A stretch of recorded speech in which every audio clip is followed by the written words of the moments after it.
اعوذ باللہ السمیع العلیم من الشیطان الرجیم بسم اللہ الرحمن الرحیم یا ایہا الذین آمنوا کتب علیکم الصیام کما کتب علی الذین من قبلکم لعلکم تتقون۔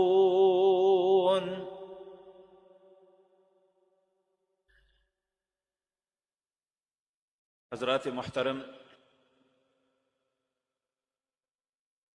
زندگی کا سفر بڑی تیزی سے گزر رہا ہے۔ ہر آن جو وقت گزر جاتا ہے، دنیا ساری کے خزانے بھی خرچ کر دیے جائیں تو واپس نہیں پلٹتا۔ خوش نصیب وہ انسان ہے جس کی زندگی کی ساعتیں اللہ کی فرما برداری، اس کی اطاعت اور اس کے ذکر اور شکر میں گزر جائیں۔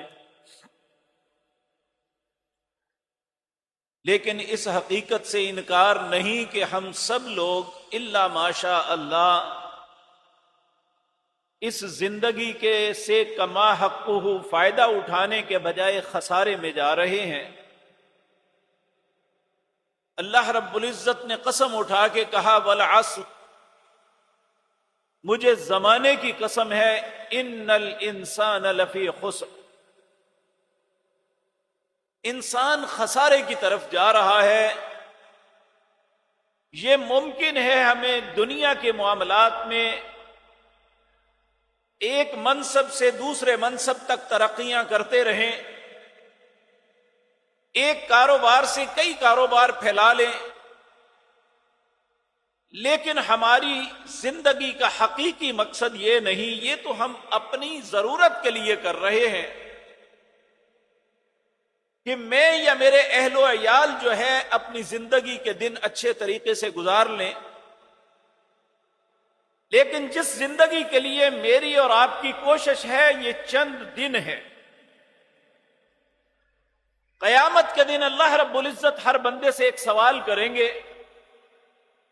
18واں پارہ ہے سورۃ مؤمنون، اس کا آخری رکوع۔ اللہ ہر بندے سے سوال کریں گے کم لبثتم فی الارض عدد سنین، اے میرے بندے ذرا گن کے بتا دنیا میں کتنا وقت رہا۔ وہ قیامت کی ہولناکیاں، ان کے دنوں کی وسعت اتنی ہوگی، 50,000 سنہ، ایک دن 50,000 سال کا ہوگا۔ تو آدمی اللہ کو جواب کیا دے گا؟ لبثت یوما او بعد یوم، اے اللہ میں دنیا میں ایک دن یا دن کا کچھ حصہ ٹھہرا تھا۔ فاسأل العادین، اے اللہ جو تیرے فرشتے حساب کرنے والے لکھنے والے ہیں نا، ان سے پوچھ لے دنیا میں میرا وقت جو گزرا، چاہے 80 سال 100 سال بھی گزرے، لبثت یوما او بعد یوم، ایک دن یا دن کا کچھ حصہ۔ اللہ رب العزت پھر فرمائیں گے قال ان لبثتم الا قلیلا لو انکم کنتم تعلمون، اتنے تھوڑے وقت کے لیے تو نے اتنا نقصان کیا، کاش تو جان لیتا۔ لیکن میرے عزیز بھائیوں، اللہ نے آج مجھے اور آپ کو مہلت دی ہوئی ہے، اور وہ اس خسارے کا مداوع کرنا چاہتے ہیں، وہ ہمیں خسارے میں نہیں دیکھنا چاہتے۔ یہ ہر انسان کو یاد رکھ لینا چاہیے، اس کائنات کے اندر جو کچھ بھی آپ زمین و آسمان یا اس کے درمیان دیکھتے ہیں، یہ سب اللہ نے اپنے حکم سے بنائے ہیں۔ انما امرہ اذا اراد شیئا ان یقول له کن فیکون، جب اللہ کسی کام کا ارادہ کرتے ہیں صرف حکم دیتے ہیں، ہو جاتا ہے۔ 4 چیزیں ایسی ہیں جو اللہ نے اپنے مبارک ہاتھوں سے بنائی، ان میں ایک میرے اور آپ کے بابا سیدنا آدم علیہ السلام کو اللہ نے اپنے ہاتھوں سے بنایا، اور جس مخلوق کو اللہ نے اپنے ہاتھوں سے بنایا وہ جلانے کے لیے نہیں بنایا تھا۔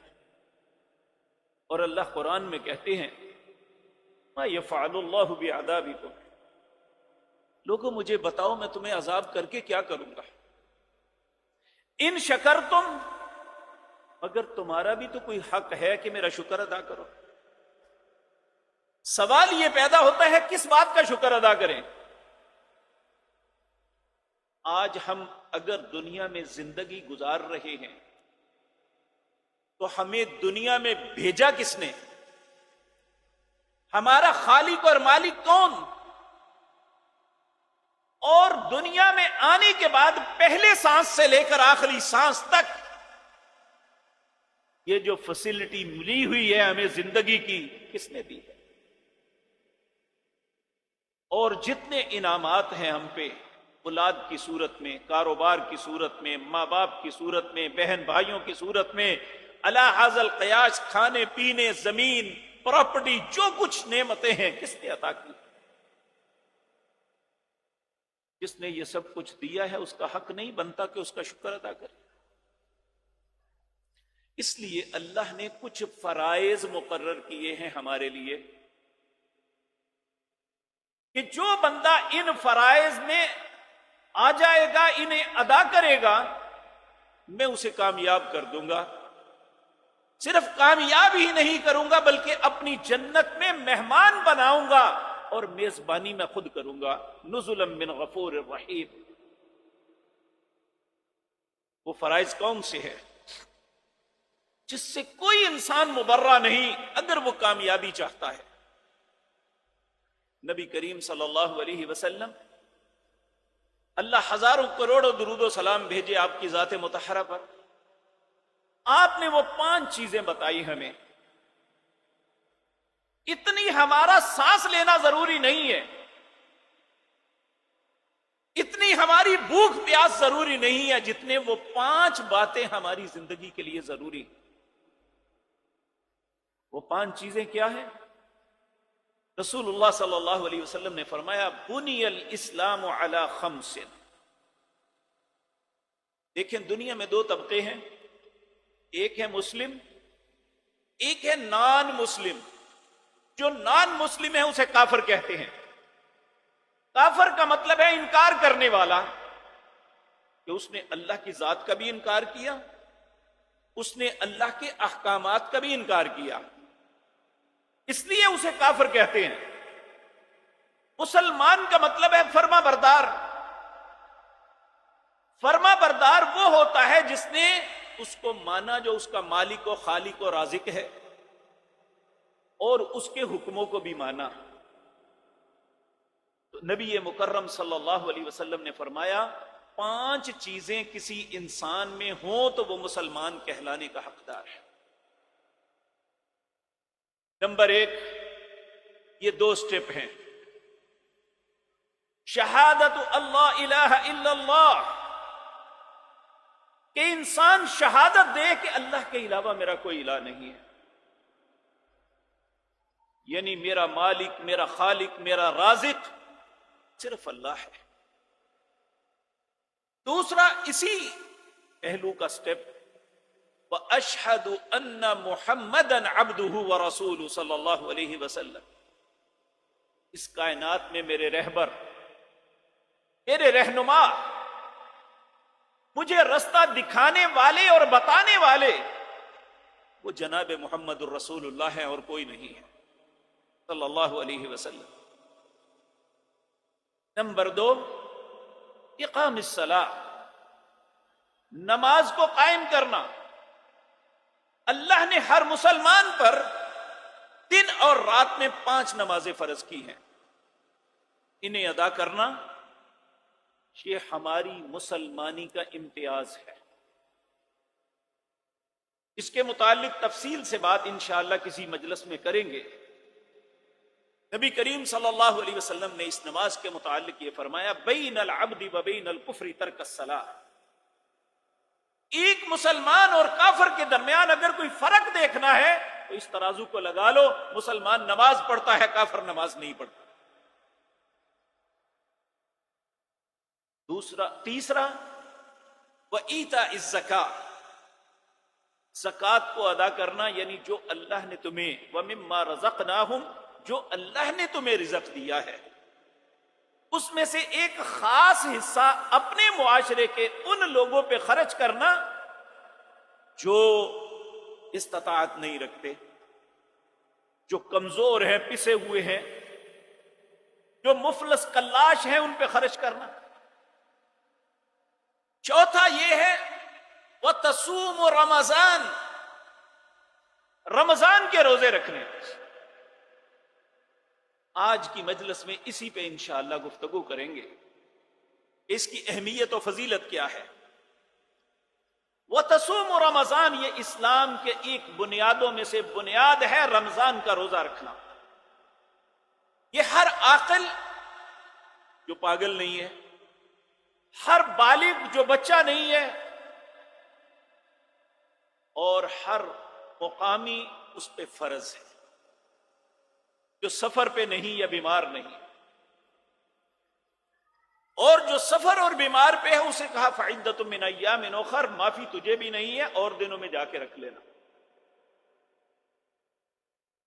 اور پانچویں بات وَتَحُجُّ الْبَيْتَ مَنِ اسْتَطَاعَ إِلَيْهِ سَبِيلًا، اگر اللہ نے راستے کی طاقت دی ہے تو اللہ کے گھر کا حج کرنا۔ اب آپ دیکھیں یہ ایک چھت ہے، یہ مختلف دیواروں اور ستونوں پہ کھڑی ہے، اگر خدا نخواستہ اس کا ایک ستون ٹوٹ جائے تو یہ چھت قائم نہیں رہے گی۔ اسی طرح اسلام کے یہ 5 ستون ہیں جس پہ اس کی عمارت کھڑی ہے۔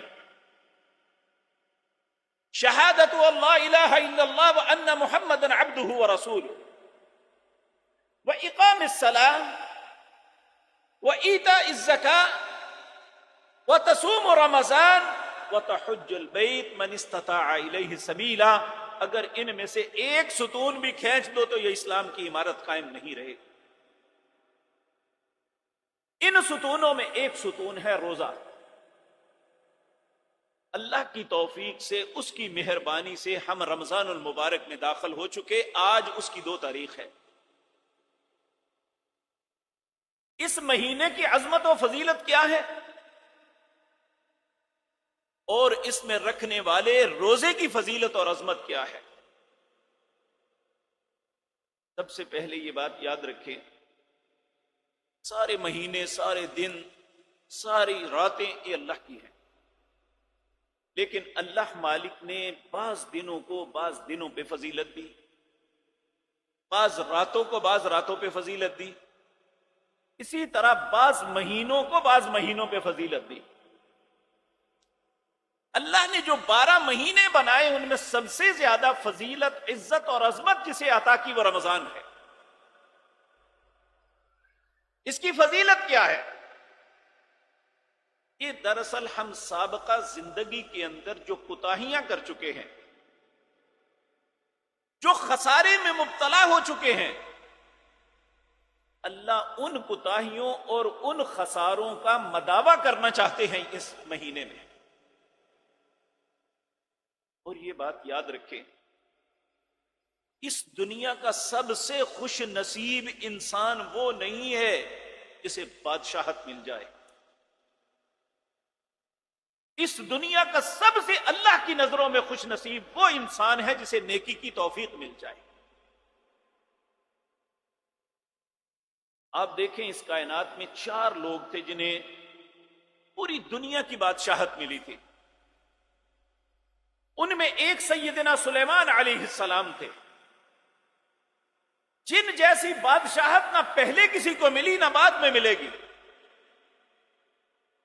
جب انہیں بادشاہت ملی نا تو انہوں نے اللہ سے کیا دعا کی کہ میرے اور آپ کے لیے سبق ہے، یعنی بادشاہت میں باپ بھی نبی ہیں، خود بھی نبی ہیں، اور بادشاہت بھی ایسی کہ صرف انسانوں پہ نہیں، جنات پہ بھی، پرندے درندے چرندوں پہ بھی۔ آج تو جدید ٹیکنالوجی نے جہاز بنا کے فضا میں اڑایا، ویسے ہوا کو حکم دیتے تو وہ اڑا کے جہاں مرضی لے جاتی۔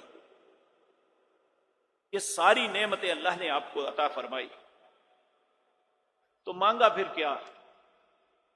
اللہ سے دعا مانگتے ہیں ربی اوزعنی ان اشکر نعمتک التی انعمت علی وعلی والدی وان اعمل صالحا ترضاہ وادخلنی برحمتک فی عبادک الصالحین.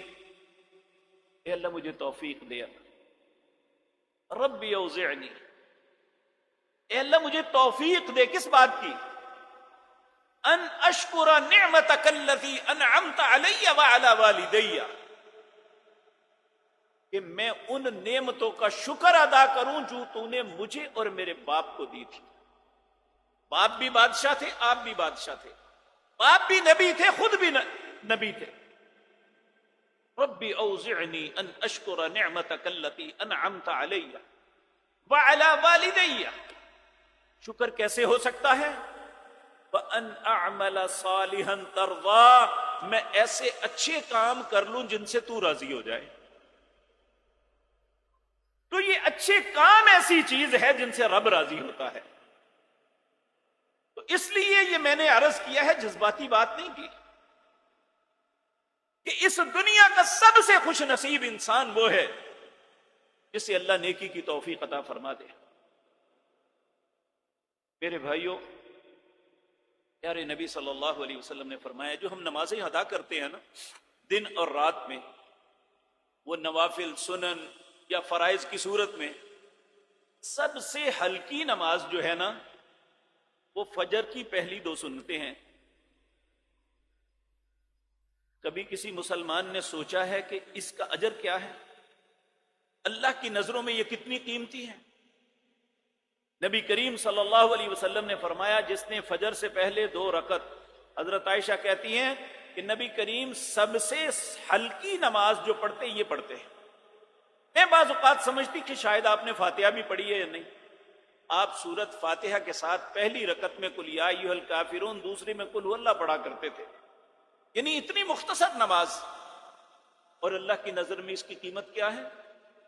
نبی کریم نے فرمایا دنیا کے سارے خزانے جو زمین میں مدفون ہیں یا اوپر ہیں، یہ سارے اکٹھے ہو جائیں، سارے ایک طرف رکھ دیں، اور ایک مسلمان کی اخلاص کے ساتھ یہ 2 رکعتیں پڑی ہوئی اللہ کو زیادہ محبوب ہے.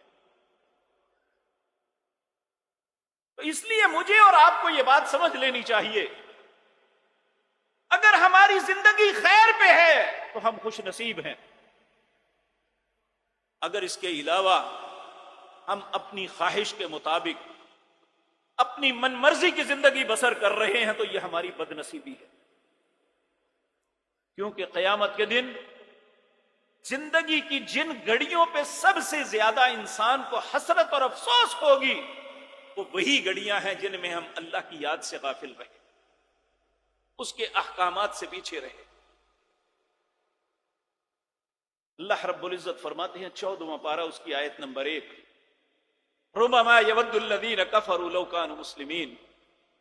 بہت سے لوگ حسرت اور افسوس کہیں گے جو اللہ کے حکموں کا انکار کرتے رہے عملاً یا زبان سے، وہ حسرت اور افسوس کر کے کہیں گے کاش میں فرما برداری کر لیتا، میں اپنے وقت کو ضائع نہ کرتا.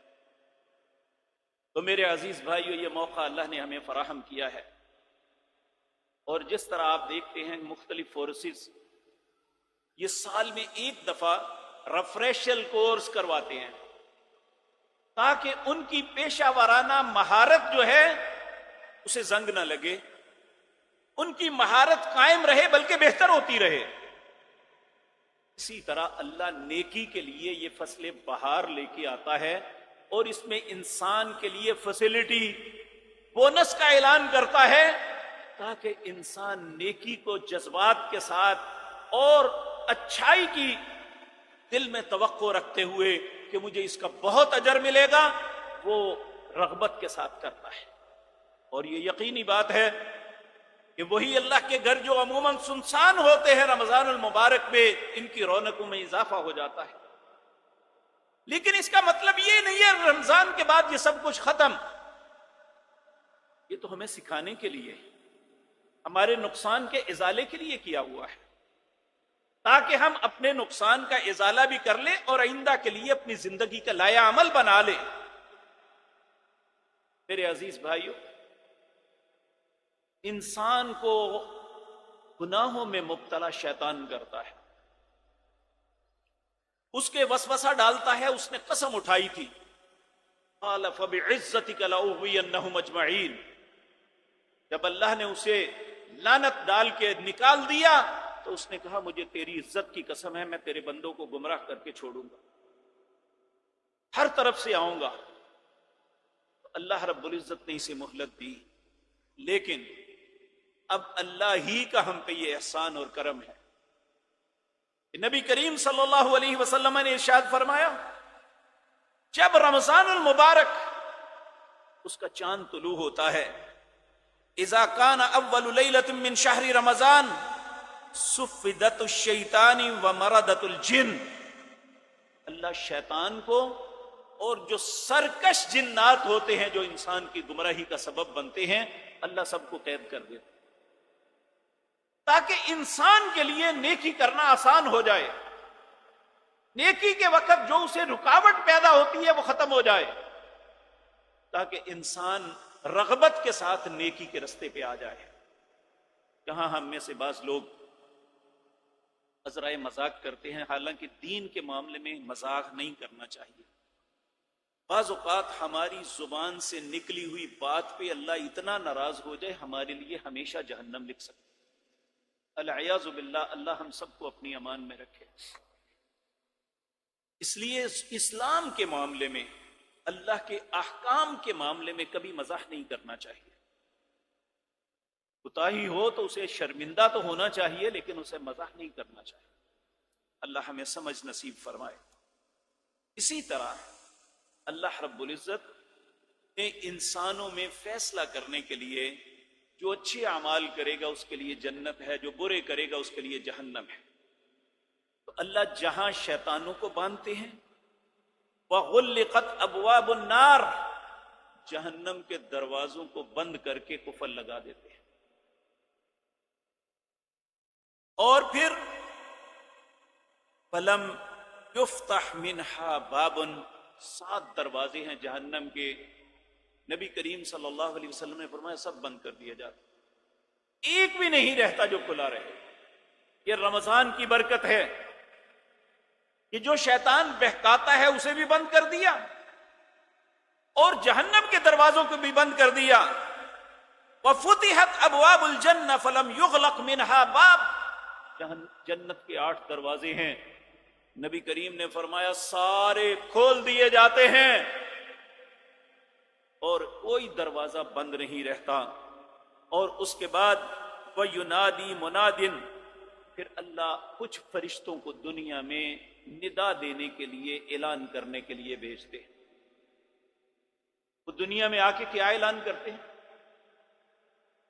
نبی مکرم صلی اللہ علیہ وسلم نے فرمایا وہ دنیا کے ہر کونے میں، وہ مشرق میں ہے، مغرب میں ہے، وہ شمال میں ہے یا جنوب میں ہے، وہ شہر ہے، گاؤں ہے، بستی ہے، وہ کوئی جنگل ہے یا صحرا ہے، جہاں انسانی زندگی ہے وہاں وہ اعلان کرتے ہیں وَيَا بَاغِيَ الْخَيْرِ أَقْبِلْ وَيَا بَاغِيَ الشَّرِّ أَقْصِرْ.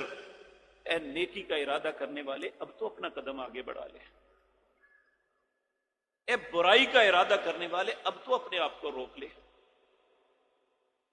یہ سارا مہینہ، شعبان کا مہینہ ختم ہوا، رمضان کا چاند طلوع ہوا، عید الفطر کی چاند کے نکلنے تک دن ہے یا رات، اللہ کے فرشتے چیخ چیخ کے ہمیں کہتے ہیں وَيَا بَاغِيَ الْخَيْرِ أَقْبِلْ وَيَا بَاغِيَ الشَّرِّ أَقْصِرْ.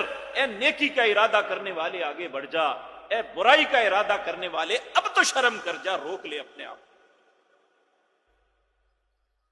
جبکہ بہانہ ہمارے پاس شیطان نے بہکا دیا، اللہ نے کہا میں اسے بند کر دیا ہے. ہم مذاق کرتے ہیں جی شیطان باندھا گیا پھر کیوں گناہ کرتا ہے؟ یہ اس کی فطرت میں گناہ داخل ہو گیا ہے.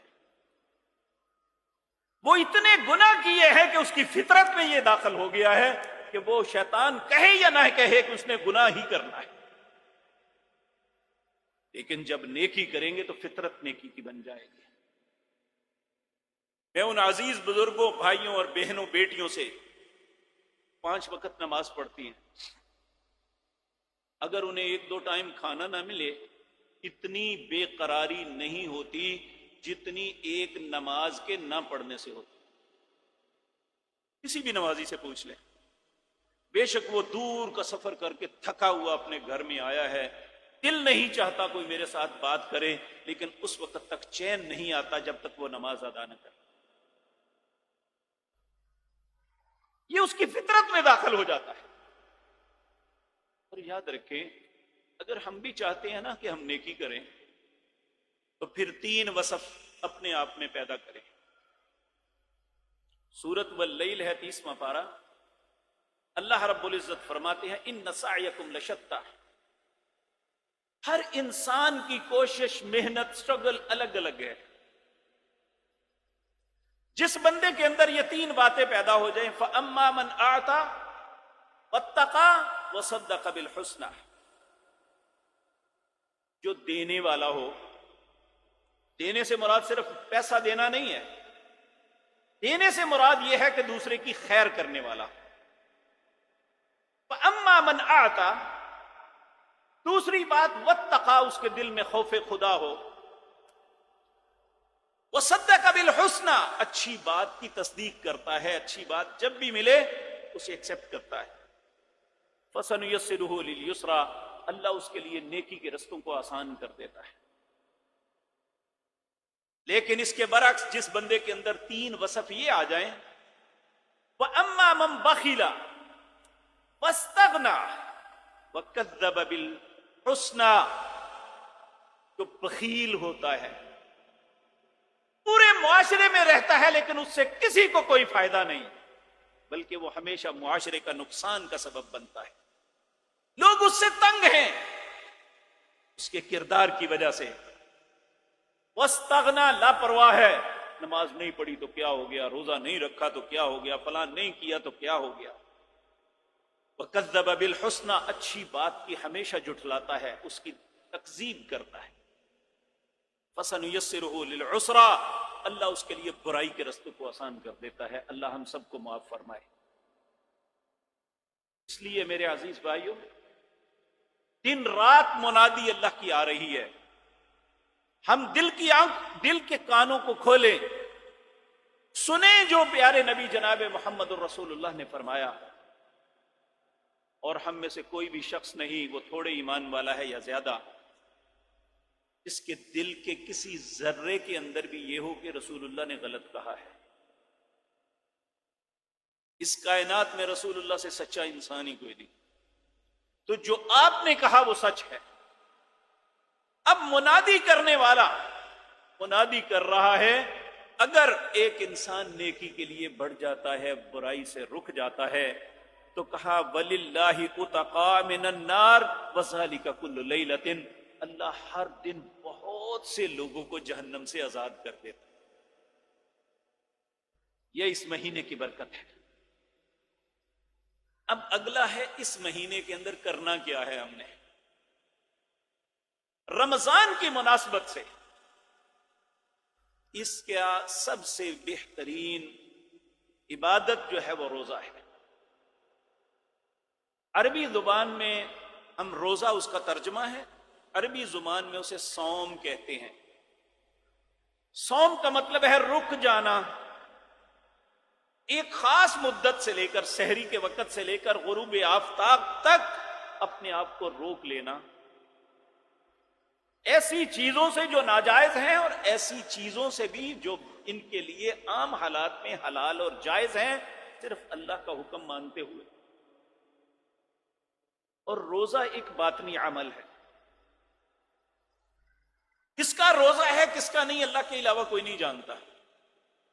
آپ سب نے اللہ کی توفیق سے وضو کیا، منہ میں پانی ڈالا، کلی کی. اگر کوئی چاہتا کہ اس کو اپنے حلق کے اندر لے جائے، کوئی روک سکتا تھا اسے؟ کس چیز نے روکا؟ اللہ کے حکم نے.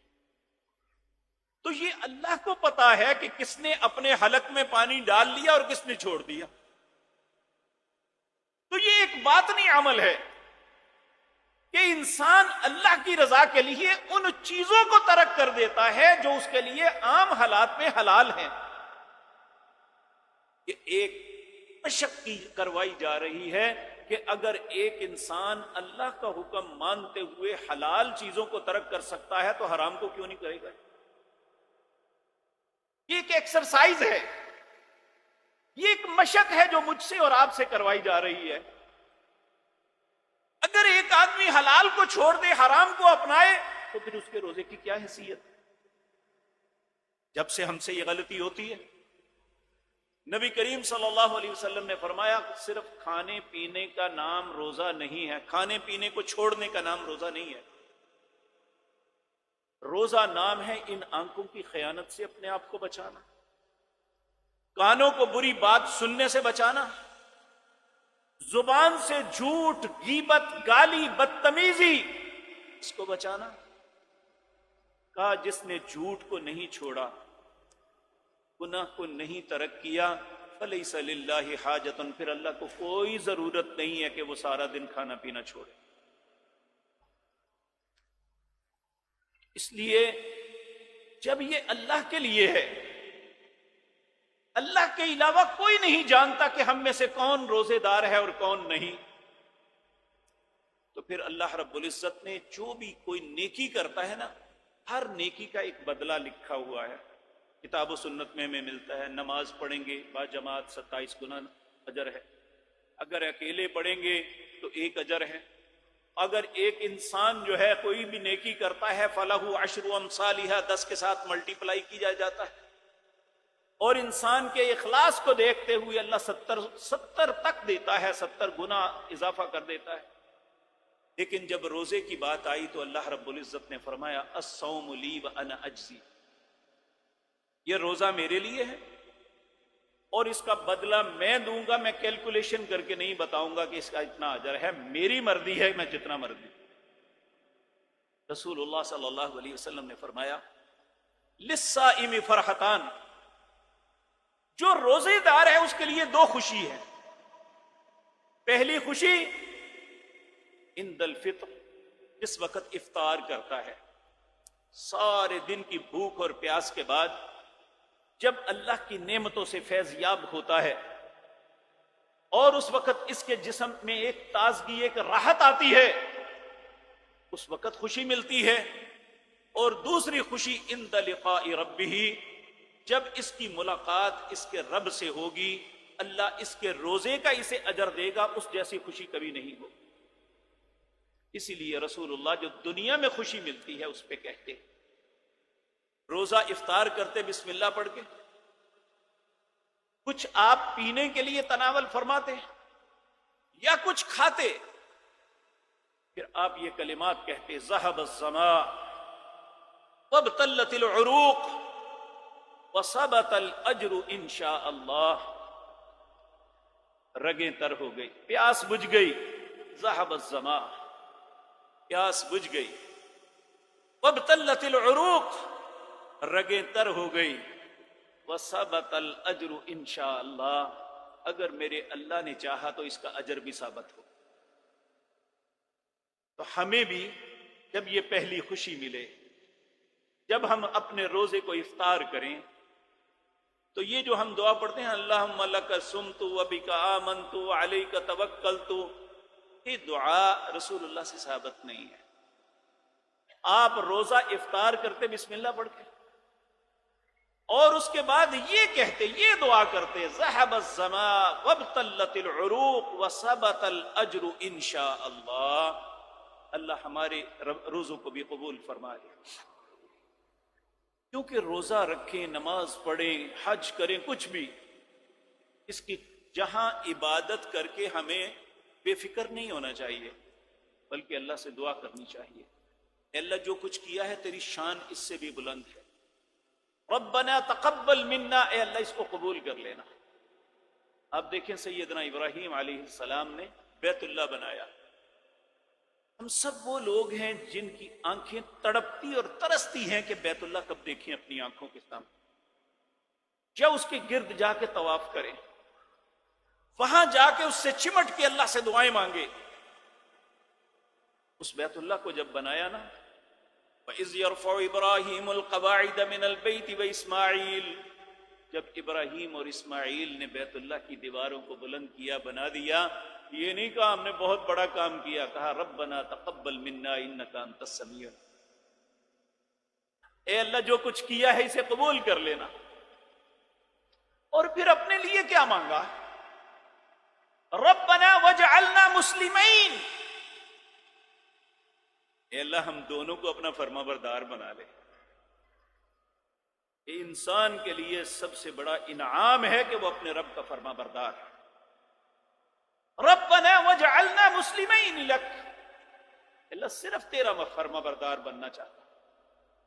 ومن ذریتنا امۃ مسلمۃ لک، میری اولاد میں بھی ایسے لوگ پیدا کرنا جو تیرے فرما بردار ہوں۔ اس لیے میرے عزیز بھائیو، یہ روزہ، اب اس کے احکام کیا ہے؟ یاد رکھیں، اسلام کے آغاز میں جب روزہ فرض ہوا، اس وقت ہمارے روزے اور اہل کتاب کے روزے میں کوئی فرق نہیں تھا۔ اہل کتاب کا روزہ کیا ہے؟ وہ جب افطاری کرتے ہیں تو سونے سے پہلے پہلے جو کھا پی لیں، جیسے ہی وہ سو جائیں ان کا نیا روزہ کنٹینیو ہو جاتا ہے۔ 8 پہر کا روزہ ہوتا ہے۔ یہ ایک مہم مشقت والا کام تھا۔ 2 معاملے ایسے ہوئے جس کی وجہ سے اللہ نے اس امت پر رحم فرما دیا۔ ایک مزدور آدمی تھا، سارا دن مزدوری کر کے آیا، روزہ افطار کیا، ابھی کچھ کھایا نہیں، تھکا ہارا سو گیا، نیا روزہ شروع ہو گیا۔ اب دوسرے دن پھر وہ اپنی مزدوری پہ جب گیا، چند گھنٹے ہی گزرے ہیں تو وہ بے ہوش ہو کے گر گیا۔ لوگ اس کے ارد گرد، کیا بات ہوئی؟ جب ہوش میں آیا تو پتہ چلا یہ روزے سے تھا، اس نے کچھ کھایا پیا نہیں، اب دوسرا دن شروع ہو گیا، اس کا دوسرا روزہ ہے۔ کسی نے اعتراض نہیں کیا، یہ تو ہمارے ساتھ زیادتی ہے۔ وہ رو رو کے اللہ سے معافی مانگنے لگا، اللہ میں کمزور ہوں، مجھ سے غلطی ہوئی ہے۔ اللہ کو جب انسان اللہ کے سامنے گڑ گڑاتا ہے نا، اللہ کو بڑا ترس آتا ہے۔ اللہ سے زیادہ ترس کھانے والی کوئی ذات نہیں۔ ہم بعض اوقات غصے میں کسی کو معاف نہیں کرتے، لیکن جب اللہ کے سامنے کوئی معافی کے لیے جائے، اللہ کبھی کسی کو نامراد نہیں لوٹا۔ ایک حضرت عمر رضی اللہ تعالیٰ عنہ سے ہوا، انہوں نے رات کو اپنی بیوی کے ساتھ تعلق کو قائم کر اور صبح رونے لگے، میں تو جل گیا، میرا روزہ برباد ہو گیا۔ تو اللہ کو ان دونوں بندوں کی اس کیفیت پہ اتنا رحم آیا، اللہ نے رات ہمارے لیے حلال قرار دے، اور اللہ نے ہمارے لیے سحری، رسول اللہ نے فرمایا اللہ نے تمہارے لیے اس سحری میں برکت رکھ دی ہے۔ اس لیے اب جو مسلمان ہے ان کا روزہ پہلی امتوں کی طرح نہیں ہوگا، اس کے لیے روزے کو آسان کر دیا گیا۔ ہاں، اب کوئی شخص یہ نہ سوچے میں نے سحری نہیں کرنی، یہ اللہ نے اس سحری کے اندر تمہارے لیے برکت رکھی ہے۔ اور اب تو کمپیوٹر گھڑیاں ہیں ہر بندے کے پاس، موبائل پہ انسان لگا سکتا ہے، ہر دن 1 منٹ آدھا منٹ کا بھی فرق پڑے تو پتہ چل جاتا ہے۔ اس وقت تو روشنی اندھیرے کو دیکھ کے فیصلے ہوتے تھے۔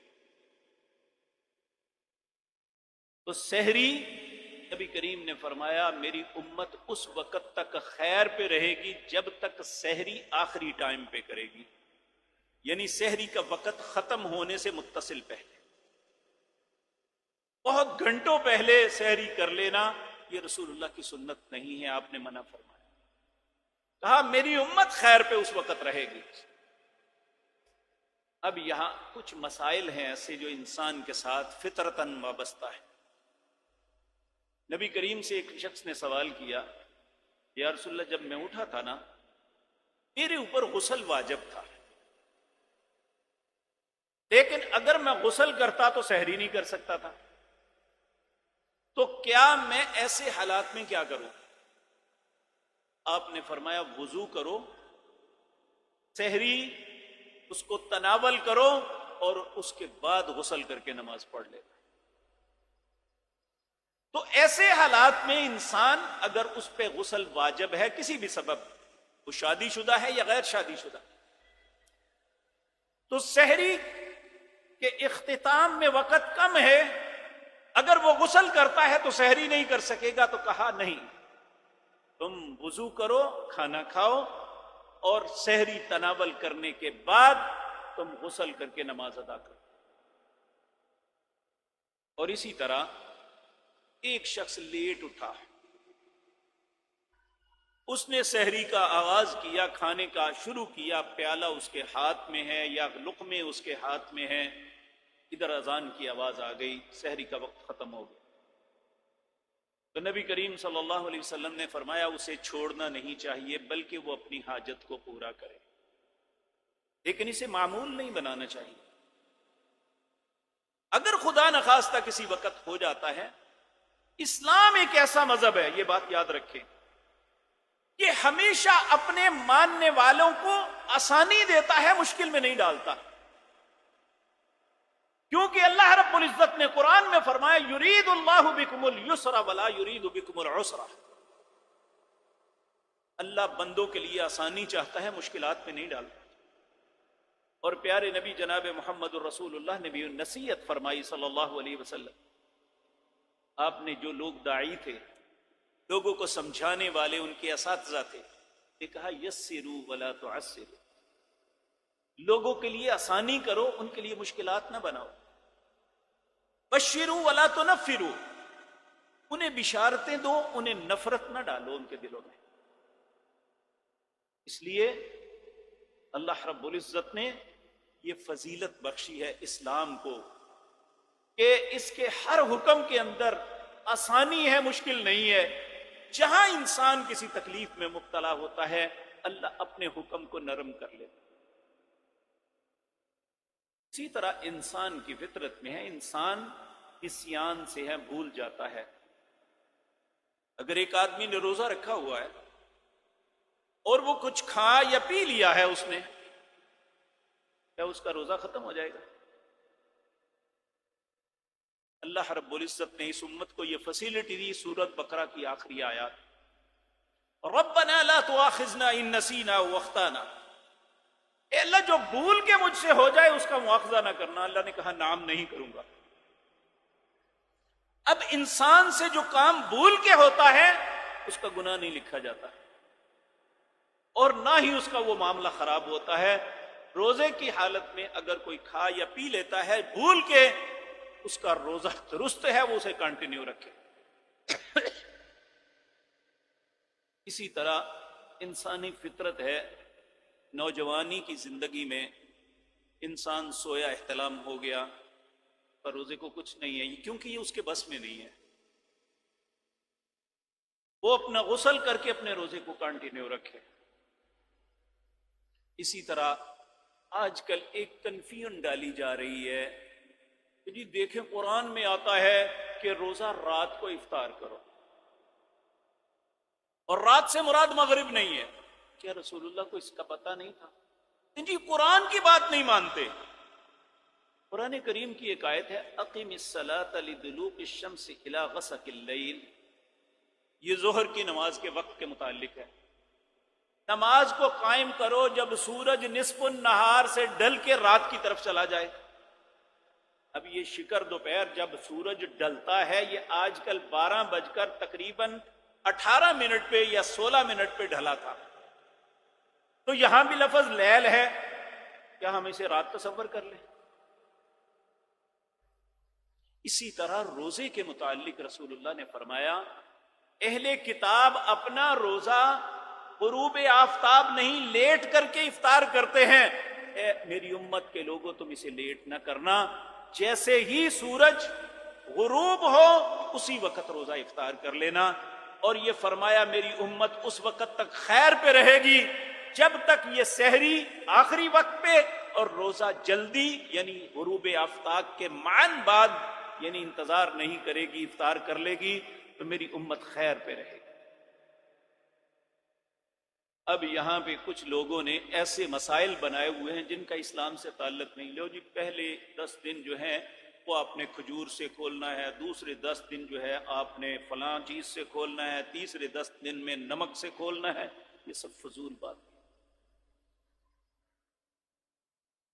روزے کی افطاری آپ کی استطاعت اور آپ کی پسند سے منسلک ہے، جو آپ پسند کرتے ہیں. ہاں، اگر کھجور سے افطار کرتے ہیں تو اس ذہن کے ساتھ کہ چونکہ رسول اللہ صلی اللہ علیہ وسلم کھجور کو پسند فرماتے تھے، اس کا اجر آپ کو انشاءاللہ ملے گا. دیکھیے، ہر انسان کی، ہر معاشرے کے اندر کھانے پینے کے طرز عمل اپنے اپنے ہیں. یہ جو افریقہ کے لوگ ہیں، اب یہ کیا کھاتے ہیں؟ میں نے ایک دن دیکھا، حج پہ گئے ہوئے تھے تو وہ ایک جگہ وہ بڑا سا برتن رکھ کے نا، تو جس طرح ہم لیوی بناتے ہیں نا آٹے کی، لیوی بنا کے کچا گوشت اس میں ڈال دیا. جیسے ہی اس سے دھواں ابلا نہیں ہے، جیسے ہی دھواں اٹھنا شروع ہوا وہ نیچے اتار کے کھانا شروع کر دیا. اب کھانا تو دور کی بات ہے، ہم دیکھ بھی نہیں سکتے تھے، لیکن ان کی پسندیدہ غذا ہے. اسی طرح اللہ نے غذا کے معاملے میں کسی کو پابند نہیں کیا. جو چیزیں اللہ نے حلال کی ہیں اس میں سے کوئی بھی آپ اس سے افطار کر سکتے. انشاءاللہ اجر آپ کو آپ کی نیت کے مطابق ہو. نیت کیا ہے؟ زبان سے لفظوں کی ادائیگی نہیں، جس طرح کے بعض لوگوں نے بنائے ہوئے ہیں. یہ رسول اللہ سے ثابت نہیں. وَبِصَوْمِ غَدًا نَبِيتُ مِنْ شَهْرِ رمضان، یہ رسول اللہ کے کلمات نہیں ہیں. اور میں ایک بات عرض کر دوں، یہ دعوے کی بات نہیں ہے. نبی کریم نے فرمایا من کذب علی متعمدا فلیتبوأ مقعدہ من النار. جس نے جان بوجھ کے مجھ پہ جھوٹ باندھا، میں نے وہ بات نہیں کہی، اس نے میرا نام لگا کے کہی، فہو مقعدہ من النار، وہ سمجھ لے اس نے اپنا ٹھکانہ جہنم بنا لیا. تو اگر میں نے آپ سے عرض کیا ہے تو یہ سوچ کے کیا ہے کہ یہ رسول اللہ کے کلمات نہیں ہیں. نیت کیا ہے؟ النیت عزم القلب، نیت دل کے ارادے کو کہتے ہیں. جو نیت والی حدیث ہے اس میں رسول اللہ نے ایک مثال دی. مکے میں ایک شخص تھا جس کی منگنی ایک خاندان میں ہوئی. وہ بیٹی کے خاندان جو ہے مسلمان ہو کے مدینہ منورہ چلا گیا. اب اس نوجوان نے اپنے دل میں سوچا کہ شادی میں نے اسی سے کرنی ہے چاہے مجھے بھی مدینے جانا پڑے. اس نے بھی ہجرت کی، مدینے کے چلا گیا. اللہ رب العزت نے یہ بات رسول اللہ کو بتا دی. جب وہ نوجوان آپ کی مجلس میں تھا، آپ نے کبھی ٹیز نہیں کیا تھا ایسے اشارہ کر کے تو نے ایسا کیا، ایسا نہیں کبھی کیا. آپ اس مجلس میں جنرل بات کرتے تو جو بات کی جاتی جس کے متعلق ہوتی وہ خود ہی سمجھ جاتا. آپ نے فرمایا انما الاعمال بالنیات. لوگوں، اعمال کا دار و مدار نیتوں پہ ہے. جو کسی کی نیت ہوگی نا اسے اسی کا اجر ملے گا. پھر آپ نے فرمایا اگر کسی شخص نے ہجرت کسی عورت کے لیے کی کہ میں نے اس عورت کو پانا ہے تو اسے عورت ملے گی، اللہ سے اجر نہیں ملے گا. اور جس نے ہجرت اللہ اور اس کے رسول کے لیے کی اسے اللہ اجر عطا فرمائیں گے. اب پورے مجمع کے اندر عورت کے لیے جس نے ہجرت کی تھی آپ نے اس کا نام نہیں لیا، نہ کسی بعد میں صحابی نے نام لیا، لیکن اسے پتا چل گیا کہ یہ بات میرے متعلق ہو رہی. اس لیے نیت جو ہے النیت عزم القلب، نیت دل کے ارادے کو کہتے ہیں. یہ الفاظ کی ادائیگی کا نام نہیں. تو یہ روزہ ہے اللہ کی توفیق سے.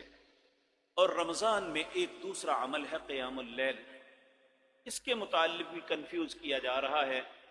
بعض سکالرز کہتے ہیں جی تراویح سرے سے نماز ہی کوئی نہیں. اب عربی زبان میں نماز کہتے ہیں صلات کو، نماز اس کا ترجمہ ہے. اگر کوئی جاہل یا بیوقوف آدمی کہے کہ قرآن میں یا حدیث میں نماز کا نام ہی نہیں ہے تو اس کی عقل کا کیا علاج کروائیں گے؟ وہاں صلات ہے. اسی طرح ہم روزہ کہتے ہیں جبکہ عربی میں صوم ہے.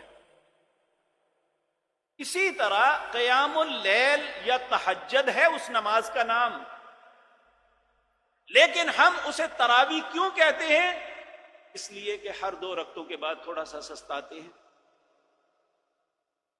رسول اللہ نے اس نماز کو قیام اللیل کہا من قام فی رمضان ایمانا واحتسابا غفر له ما تقدم من ذنبی. جس نے رمضان کی رات کو قیام کیا، اللہ رب العزت ایمان کی حالت میں اور اپنا محاسبہ کرتے ہوئے اللہ اس کے پچھلے سارے گناہ معاف کر دیں گے. اب کوئی جاہل آدمی کہے کہ یہ نماز سرے سے ہے ہی نہیں، تو اسے اپنی عقل کا علاج کروانا چاہیے.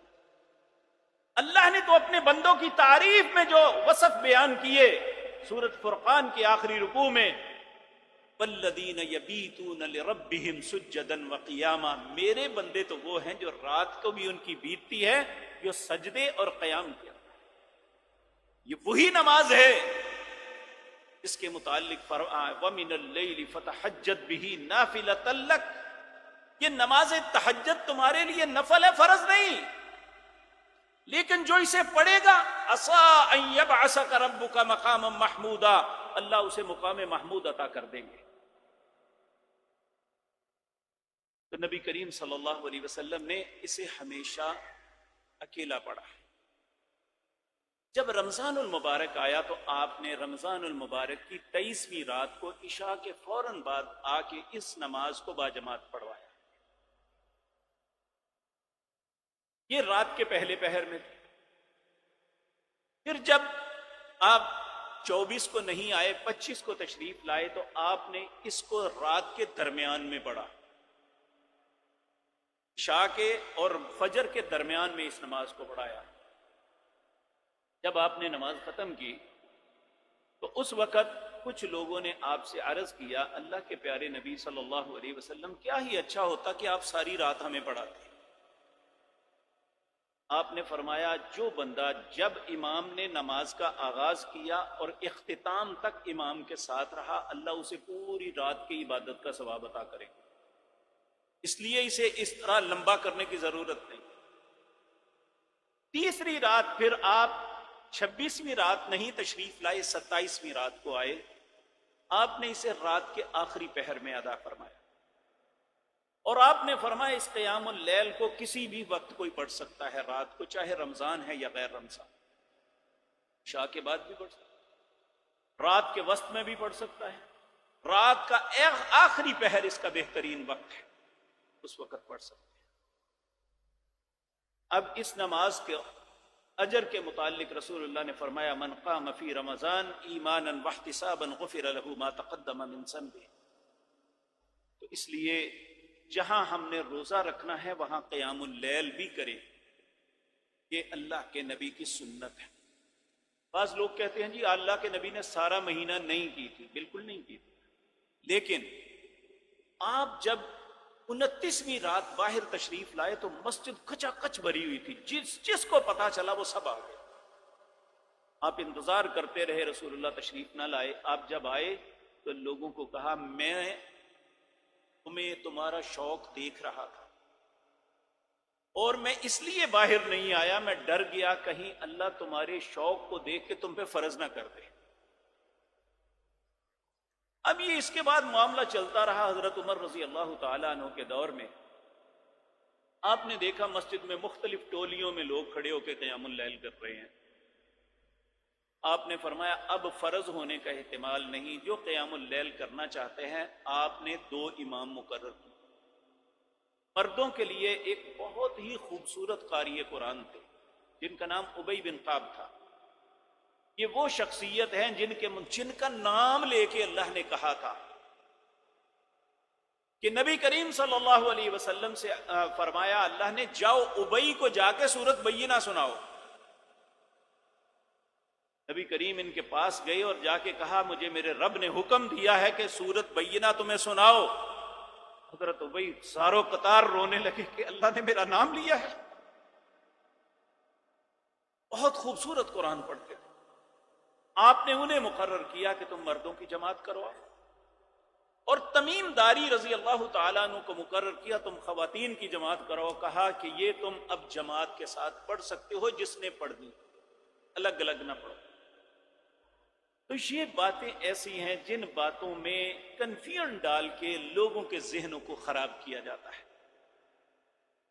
تو میرے عزیز بھائیوں، جو شخص رسول اللہ کے احکامات سے آگے بڑھنے کی کوشش کرتا ہے وہ بربادی ہے۔ آپ کے معاملے میں کنفیوژن ڈالنے کی کوشش کرتا ہے وہ بھی اپنے لیے بربادی اور اپنے لیے خندق اور جہنم کھود رہا ہے۔ اللہ رب العزت ہم سب کو توفیق عطا فرمائے کہ ہم یہ اعمال کریں۔ اور دو باتیں، ٹائم بہت ہو چکا، ایک بات یہ کہ اس میں قرآن زیادہ سے زیادہ پڑھا جائے۔ نبی کریم اسپیشلی رمضان میں جبریل کے ساتھ دور کیا کرتے تھے۔ جبریل آپ کو قرآن سناتے، آپ جبریل علیہ السلام کو قرآن سناتے۔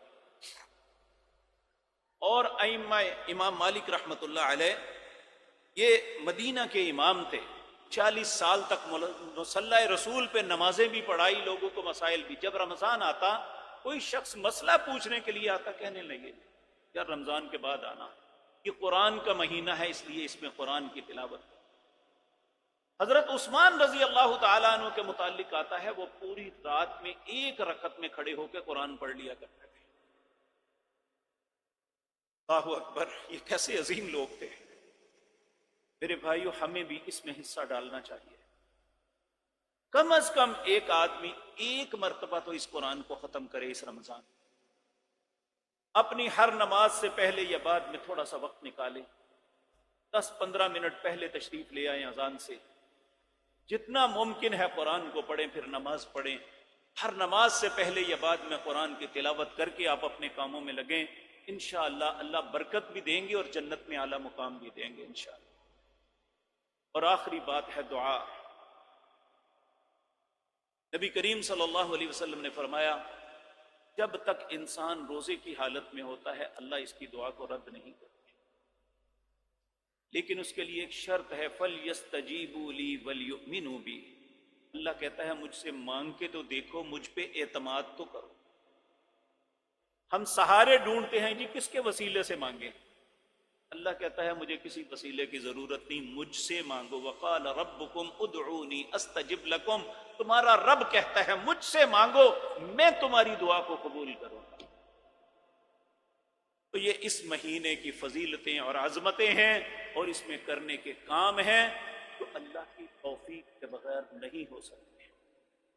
اس لیے جس طرح سیدنا سلیمان علیہ السلام نے اللہ سے توفیق مانگی تھی نا، رب اوزعنی ان اشکر نعمتک التی انعمت علی وعلی والدی، اے اللہ تم میری مدد کر، مجھے توفیق دے کہ میں تیرا شکر ادا کر سکوں ان نعمتوں کا جو تو نے مجھ پہ اور میرے والدین پہ کی۔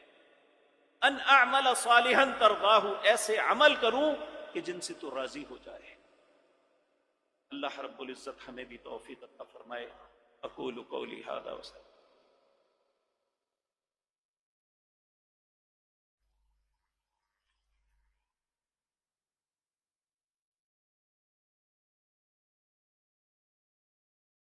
ان الحمد لله نحمده ونستعينه ونستغفره ونعوذ بالله من شرور انفسنا ومن سيئات اعمالنا ونعوذ بالله من شرور انفسنا ومن سيئات اعمالنا ونعوذ بالله من شرور انفسنا وسيئات اعمالنا ونشهد ان لا اله الا الله وحده لا شريك له واشهد ان محمدا عبده ورسوله اما بعد فاعوذ بالله السميع العليم من الشيطان الرجيم بسم الله الرحمن الرحيم ان الله وملائكته يصلون على النبي يا ايها الذين امنوا صلوا عليه وسلموا تسليما اللهم صل على محمد وعلى ال محمد كما صليت على ابراهيم وعلى ال ابراهيم انك حميد مجيد۔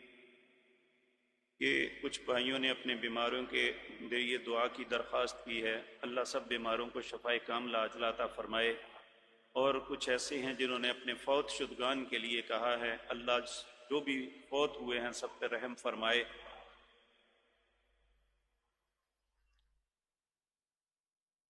ایک بھائی نے کہا ان کی 2 بیٹیاں ہیں، ایک خاتون نے لکھا ہے شادی شدہ ہے، میرا بیٹا نہیں، میرا خامند فوت ہو گیا، اب میرا کمانے والا کوئی نہیں، میرے خامند نے بینک میں جو روپے رکھے اصل رقم کے علاوہ بھی کچھ پیسے استعمال کر سکتی ہوں۔ سود جو ہے کسی حالت میں جائز نہیں ہے، اس کا کوئی اور طریقہ استعمال کریں۔ یہ وہ عیسائی جو ہمارے گھروں میں کام کرتے ہیں، اگر ہم ان کے تہوار پر نہیں انہیں کچھ دیں، کپڑے، نقدی رقم وغیرہ، رجنی ملازم کی حیثیت سے انسانیت کے ناطے آپ دے سکتے ہیں۔ عقیقہ کا گوشت ماں باپ بلڈ ریلیشن کھا سکتا ہے یا نہیں؟ بالکل کھا سکتا ہے، کیوں نہیں کھا سکتا؟ ایک قاری صاحب کہتے ہیں تراویح 8 کہیں ثابت نہیں ہے، چند لوگ بھی نماز تراویح جماعت کے ساتھ پڑھ سکتے ہیں، باقی لوگوں کو بھی جماعت کا ثواب مل جاتا ہے۔ باقی یہ بات غلط ہے کہ باقی لوگوں کو ثواب مل جاتا ہے، جو پڑھے گا اسے ہی ثواب ملے گا۔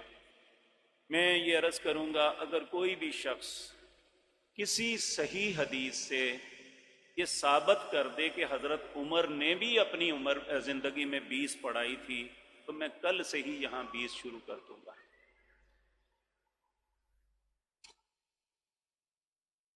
میرے عزیز بھائیو، اللہ کی توفیق اور اس کی رحمت اور اس کے فضل اور کرم سے یہ مسجد کے ساتھ مدرسہ قائم ہے جو چل رہا ہے، جس میں 4-5 شعبے کام کرتے ہیں۔ علوم اسلامیہ، جس میں عالم دین 7 سال کا کورس کر کے فارغ ہوتے ہیں۔ شعبہ تحفیظ القرآن، جس میں بچے قرآن کریم حفظ کرتے ہیں۔ شعبہ تجوید و قرات، یعنی تجوید، قرآن کو اچھے انداز میں پڑھنے کا گر سکھانا۔ دارالافتاء، مختلف مسائل میں لوگ فتووں کے لیے آتے ہیں، تو وہاں ہم نے ایک ادارہ قائم کیا ہوا ہے۔ شعبہ نشر و اشاعت، لوگوں کتابوں کی تقسیم، حج اور عمرے کی اور مختلف دعاؤں کی اور مختلف کتابیں تقسیم کی جاتی ہیں۔ اسی طرح خواتین کا بھی ایک شعبہ کام کر رہا ہے۔ اللہ رب العزت کی انتہائی مہربانی اور فضل سے 120 بچے ہیں جنہوں نے اس سال اس ادارے سے قرآن کریم حفظ کی۔ 160 بچے ہیں جنہوں نے قرآن حفظ کرنے کے بعد 1 سال کا کورس تجوید و قرات کا کیا، اور 38 علماء ہیں جنہوں نے 7 سال پڑھ کے عالم دین بن کے اب عملی زندگی میں 318 بچے اس سال فارغ ہوئے ہیں۔ ان کا جو معاملات ہیں اللہ کی توفیق سے، اسی کی مہربانی اور عنایت سے، آپ کی مدد سے ہی ادا ہوتے ہیں۔ جو اس سال ہم نے اخراجات کیے وہ میں آپ کے سامنے رکھتا ہوں۔ بجلی کی مد میں مدرسے میں ہم نے 12,54,800، حالانکہ ہمارا سولر بھی ہے، اس کے باوجود یہ بل اتنا آ جاتا ہے۔ سوئی گیس میں کی مد میں 3,28,890 روپے خرچ ہوئے، یہ بہت کم آتی ہے، ہم ایل پی جی زیادہ جلاتے ہیں۔ ایل پی جی کی مد میں 25,28,320 روپے خرچ ہوئے، 600 بچوں کا 3 ٹائم کھانا پکتا ہے۔ ویسے الحمدللہ ہمارے پاس پچھلے سال 1600 بچے تھے جو پڑھتے تھے، 600 بچے ایسے تھے جو دن رات یہاں رہتے تھے، اور ان کا کھانا پینا سارے معاملات ادارے کے ذمہ تھا۔